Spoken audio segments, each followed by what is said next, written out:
Assalamualaikum warahmatullahi wabarakatuh teman-teman. Selamat datang di channel IT Otodidak. Pada video yang sekarang teman-teman lihat ini, saya sedang menggunakan OBS Studio, yaitu software yang saya gunakan untuk perekaman monitor. Bisa juga ini untuk live streaming bisa, kemudian juga untuk capture game juga bisa. Jadi untuk video ini nanti saya akan membahas penggunaan OBS Studio ini untuk capture monitor sekaligus webcam. Seperti yang teman-teman lihat, webcam saya yang ada pada bagian kanan bawah, kemudian sekaligus audio ini yang bisa teman-teman dengarkan. Untuk webcam yang saya gunakan sekarang, saya menggunakan kamera DSLR yang saya jadikan webcam, kemudian saya sambungkan ke laptop saya. Ini juga akan saya bahas pada video ini. Jadi untuk teman-teman silahkan tonton video ini dari awal sampai akhir. Jangan lupa untuk klik like, share, dan subscribe supaya saya lebih semangat dalam membuat video-video yang lain. Jadi untuk software yang kita butuhkan ada dua macam teman-teman. Yang pertama yaitu SparkoCam, yaitu untuk menjadikan kamera DSLR menjadi webcam. Kemudian yang kedua adalah software OBS Studio. Ini yang akan kita gunakan untuk mengcapture monitor sekaligus webcam dan audionya. Saya sekarang menggunakan OBS Studio full installer x64. Saya install x64 karena Windows saya memakai Windows 10 yang versi 64 bit.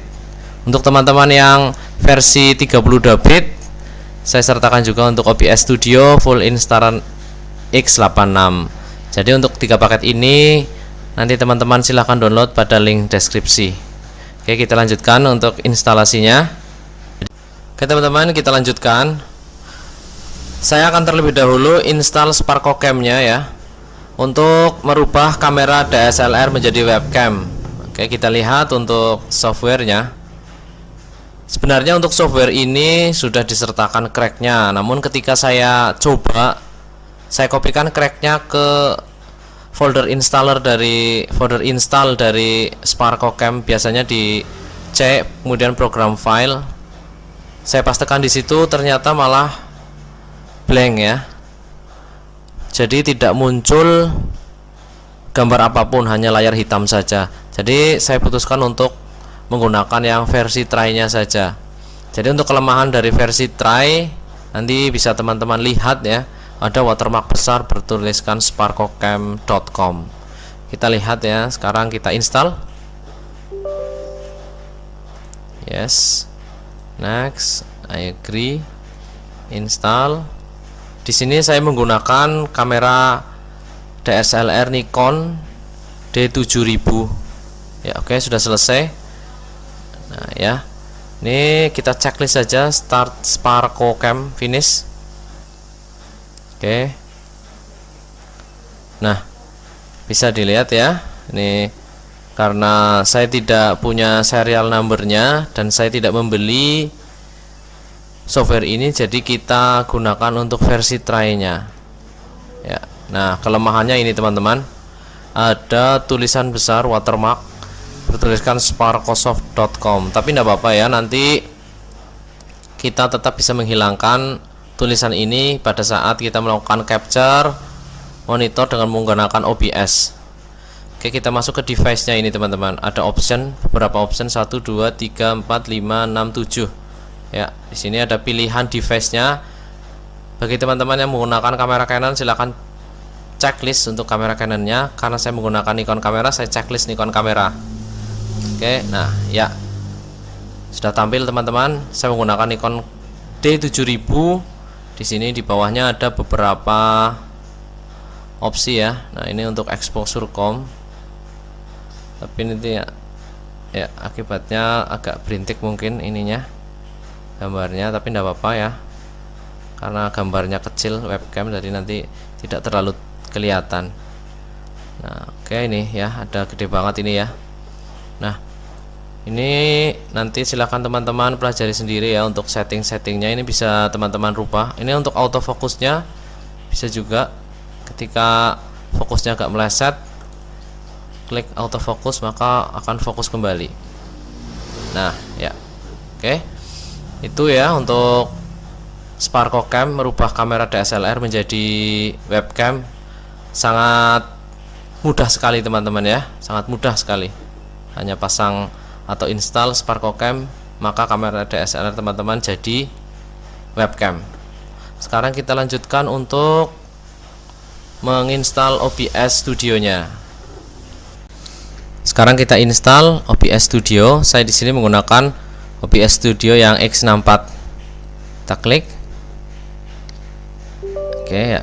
Ini termasuk software yang saya rasa ringan ya teman-teman. Nah, oke, open source kemudian gratis ya. Jadi mudah sekali untuk penggunaannya. Nah, sedang install, sebentar lagi selesai. Oke, sudah selesai untuk instalasinya. Kita checklist aja ya. Kita langsung buka untuk OBS-nya. Yes aja. Oke, tunggu ya, kita tunggu. Optimizing for streaming, recording is secondary. Saya hanya menggunakan software ini untuk kepentingan recording saja. Saya tidak ingin menggunakan yang streaming. Silakan teman-teman, kalau yang mau menggunakan streaming, checklist di atas, recordingnya berarti di nomor 2 kan. Oke, kita klik next. Oke, testing ya. Sedang tes. Oke, sudah selesai ya. Jadi ini setelah di testing, final resultnya yaitu si OBS ini mendeteksi kemampuan dari PC saya. Maka ini yang diperoleh dari auto configuration-nya. Recording encoder software nanti outputnya X264, recording quality-nya high quality medium file size, canvasnya 1360x768, output scale resolution 80x384, fps-nya 30. Oke, kita apply setting. Nah, ya, coba kita biarkan saja untuk settingnya seperti itu. Nah, sekarang kita lakukan penyetingan agar webcam dan audionya bisa masuk ya. Kita setting mulai dari scene. Saya nambahkan di sini scenes, enter the name of the scene. Saya sertakan namanya IT Otodidak. Oke ya. Kemudian source-nya ini kita lihat, kita bisa menambahkan di sini yaitu webcam dan audionya. Sekarang kita klik tanda add ya, audio input capture, create new, oke ya. Nah, kemudian default device-nya kita ganti menjadi yang ini, microphone high definition audio device. Coba ya. Oke. Kemudian untuk sudah ya ini ya. Kemudian kita tambah lagi. Kita install untuk display capture. Nah, ini untuk mengcapture monitor kita. Nah, ya, oke. Displaynya ini pilihannya hanya satu. Nah, klik OK. Nah, ya, ini ya. Sudah tampil yang seperti teman-teman lihat tadi pada awal video saya. Kemudian video capture device ini untuk menghidupkan webcamnya. Kita hidupkan dulu SparkoCam-nya. Jadi untuk menghubungkan kamera dengan OBS, SparkoCam harus dihidupkan. Nah, ini ya. Dan minimize. Kita masuk lagi ke OBS-nya. Kita klik video capture device. Oke. Ya, device-nya kita ganti ke Sparko virtual webcam. Nah, sudah muncul ya teman-teman. Oke, kita atur dulu ya resolution. Ini kita biarkan saja ya. Kita biarkan default atau pengaturan yang sudah disediakan dari OBS. Klik OK saja. Nah, ini tampilan dari webcam yang apa adanya ya, dari Sparko Soft, kemudian masuk ke OBS nya. Kita geser seperti menggeser atau ya seperti menggeser biasa teman-teman, klik menggunakan mouse ya. Nah, geser biasa ini ya. Nah, untuk merubah ukurannya gampang, klik saja pada pojok-pojok yang ada titik-titiknya ini ya. Nah, ini ya. Oke, gampang ya, geser kanan kiri. Nah, kemudian untuk menghilangkan Sparko Soft ini supaya tidak nampak pada tampilan webcamnya, silakan teman-teman untuk menekan tombol ALT pada keyboard. Sambil ditekan tombol ALT nya, kita klik pada salah satu titik ya untuk mengatur garis ini ya, supaya Sparko Soft nya tidak terlihat. Klik, kita turunkan. Nah, kemudian mungkin ini terlalu panjang ya, tidak sinkron. Nah, ya.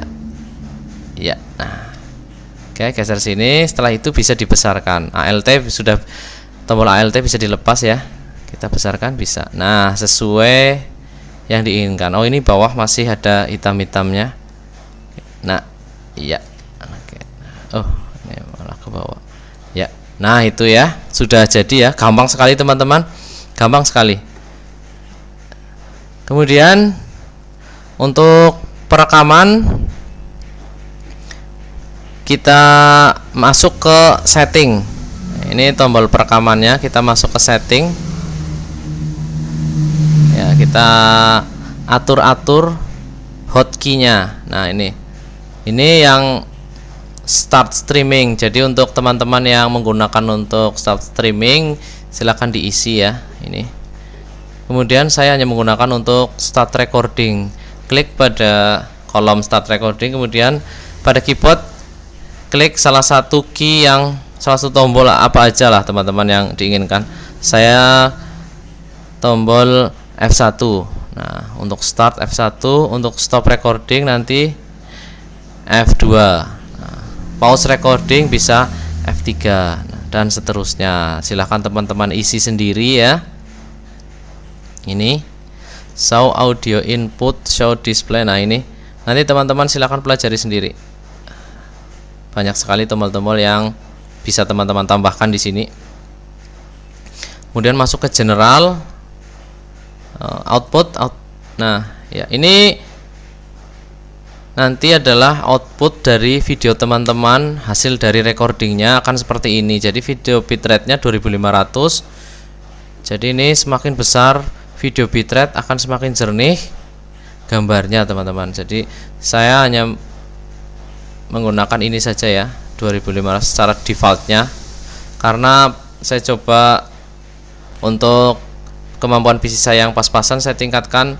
Ternyata antara audio dengan gambar tidak sinkron. Jadi kelemahan ketika teman-teman memiliki PC yang pas-pasan, kemudian video bitrate-nya ditingkatkan dan recording format ini ditingkatkan, maka akan terjadi lag, yaitu antara audio dan videonya tidak sinkron. Jadi ketika kita berbicara di depan kamera, antara mimik dengan audio tidak sinkron. Nah, ini untuk softwarenya kita biarkan ya. Recording formatnya MKV, di sini ada beberapa pilihan. Nah, ini teman-teman nanti silahkan untuk cari sendiri ya, atur-atur sendiri, kualitasnya juga. Oke, sekarang kita close ya.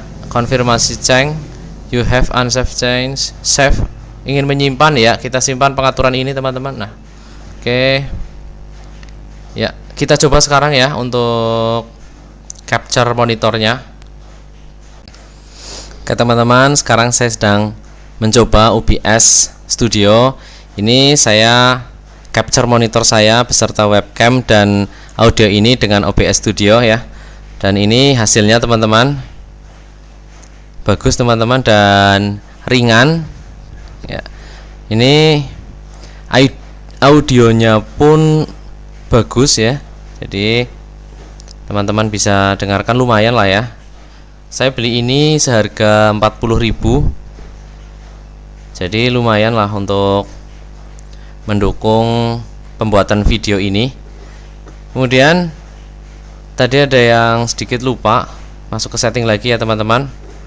Untuk videonya tadi pada output scale resolution, ketika setting defaultnya untuk PC saya di sini terdeteksi atau di setting oleh OBS-nya itu sekitar 600 sekian kali berapa ya.